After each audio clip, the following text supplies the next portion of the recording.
welcome to the State of the Fleet Industry, a weekly video series produced by Automotive Fleet magazine. I'm Mike Antich, editor of Automotive Fleet, and today I'd like to examine what's occurring in the fleet industry for the week of January 16th, 2023. And for this week's episode, I'd like to discuss the inconsistent service levels that fleets are experiencing from state DMVs around the country. In particular, the consequences of not getting fleet vehicles registered in a timely manner. And this is an issue because DMV delays have a real dollar and cents impact on fleet operations by increasing storage and rental expenses. When vehicles can't be registered and titled, you can't put them in fleet service. You have to store them, and the employee driver has to drive something, so you temporarily put them in a rental unit. And here's how one fleet manager summarized today's issues with state DMVs. So, quote, whether a fleet is tied closely to an FMC or runs unbundled, service levels have fallen at DMVs in just about every aspect and the wait times have increased, end of quote. One reason for the service decline is that fleet managers say state DMVs have become inconsistent in enforcing their own regulations regarding license and title issues. And here's how another fleet manager summarized this issue. So, quote, one day, you can renew a registration with no problem, and the next day you get a different person and they won't process the paperwork because they think something is missing. It's causing a lot of issues with keeping plates legal on our fleet vehicles, end of quote. And as I mentioned, a DMV rejection of a vehicle registration because of missing or inaccurate information can lead to unnecessary downtime or the inability to put a new vehicle into service. Here's how another fleet manager framed this issue. Quote, in the fleet world, paperwork needs to be correct the first time around, as you don't want to send incorrect paperwork to a DMV that's already 30 days behind and regular mail is running an additional 4 days behind normal timeframes, end of quote. And this fleet manager's observation leads to a different but related issue, which is the recent degradation of delivery times from the U.S. Postal Service, which DMV offices use to deliver vehicle registration documents. And this was observed by another fleet manager who said, quote, delivery times for the U.S. mail have been increasing.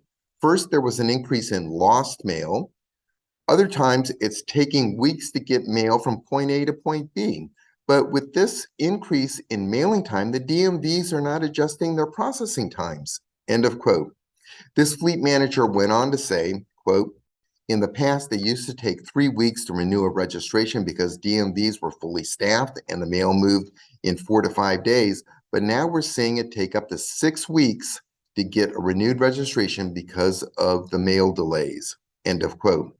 And as with many industries, the COVID-19 pandemic has been tremendously disruptive to state DMVs, resulting in office closures or the adoption of an appointment system that's created significant backlogs in workflow at these agencies. But many of these issues that fleets have been dealing with at DMVs precede the pandemic. The root cause as to why these inconsistent service levels are occurring at DMVs tends to fall into 3 categories.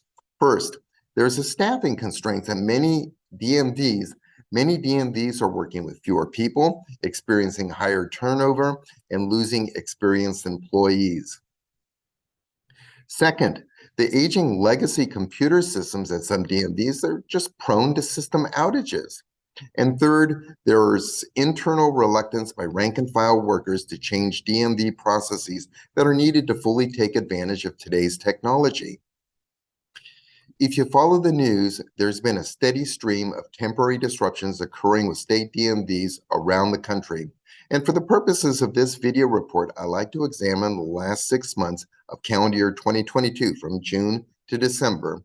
And in doing that examination, I found that there were temporary disruptions at 6 state DMVs that tend to fall into these 3 categories: supply chain shortages, staffing constraints, and computer outages. So here's one example of a temporary DMV disruption created by a supply chain constraint.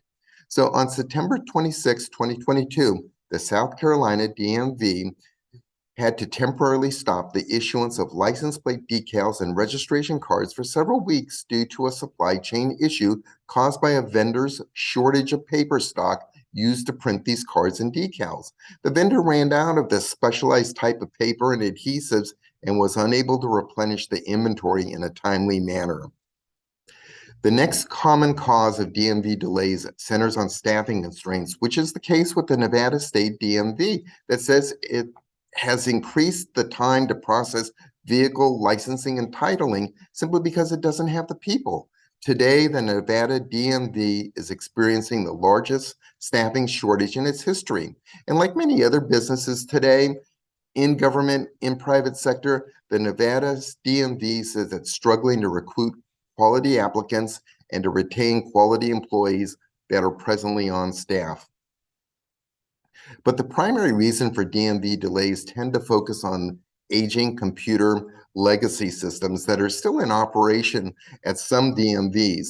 And in my home state of California, the state DMV has seen dozens of systems outages caused by its aging computer systems. But California is not alone. On July 19, 2022, the West Virginia Division of Motor Vehicles experienced a temporary mainframe computer outage affecting license issuance, renewals, and testing. And less than 2 months later, on October 12, 2022, the Nevada State DMV was down due to a computer outage caused by a failure with a fiber connection. And it's worth pointing out that the Nevada DMV outage also resulted in self-service kiosks and smog check stations also going down in the state of Nevada, as both are tied to the Nevada statewide IT network. And lastly, on November 2nd, 2022, the state of Mississippi had its state computer system crash at the Department of Public Service headquarters, temporarily disrupting DMV services. And as long as I've been in the fleet industry, I've heard never-ending complaints from fleet managers about inconsistent DMV service levels. And in many ways, the DMV is the Rodney Dangerfield of the fleet industry. But the immediate question is, why do these problems persist? Well, first of all, no two DMV computer platforms are identical, so there's no cookie-cutter solution. Rather, there will have to be 50 solutions specific to each state DMV to minimize wait times, expedite turnaround times, and to introduce long overdue digital services. State DMVs recognize these limitations of their legacy systems, and they're pushing to modernize them with new off-the-shelf or customized software. However, the key to a smooth DMV modernization is more than just swapping out servers. When you have a registration and titling system that's been in place for 40 years, it means that you have work processes, internal policies, and organizational structures that haven't changed in 2 to 4 decades.